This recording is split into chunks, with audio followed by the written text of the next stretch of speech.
এক নতুন ইতিহাসের সাক্ষী হচ্ছে ভারত। রূপালী পর্দার মেগাস্টার থালাপতি বিজয় আজ তামিলনাড়ুর মুখ্যমন্ত্রী হিসেবে শপথ নিচ্ছেন। চেন্নাইয়ের জওহরলাল নেহেরু স্টেডিয়ামে এই জমকালো অনুষ্ঠানের মধ্য দিয়ে অবসান ঘটছে রাজ্যের দীর্ঘ ৫০ বছরের প্রথাগত রাজনীতি। বিস্তারিত প্রতিবেদনে আজ রোববার ১০ই মে সকাল ১০টায় তামিলনাড়ুর মুখ্যমন্ত্রী হিসেবে শপথ নেবেন বিজয়। গভর্নর রাজেন্দ্র বিশ্বনাথ আর্লেকার তাকে সরকার গঠনের আমন্ত্রণ জানিয়েছেন এবং বিজয়ের সাথে আরও ৯ জন ক্যাবিনেট মন্ত্রী শপথ নেবেন।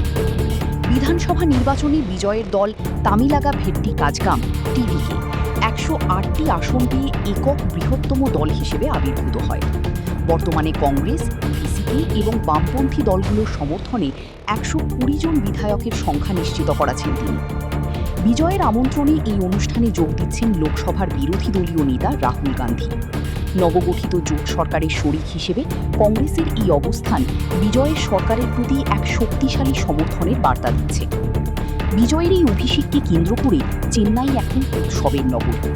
জওহরলাল নেহেরু স্টেডিয়ামে লাখ লাখ ভক্ত ও সমর্থকের ঢল নেমেছে, যারা তাদের প্রিয় থালাপতিকে বাস্তবের জননেতা হিসেবে দেখতে অধীর আগ্রহে অপেক্ষা করছেন।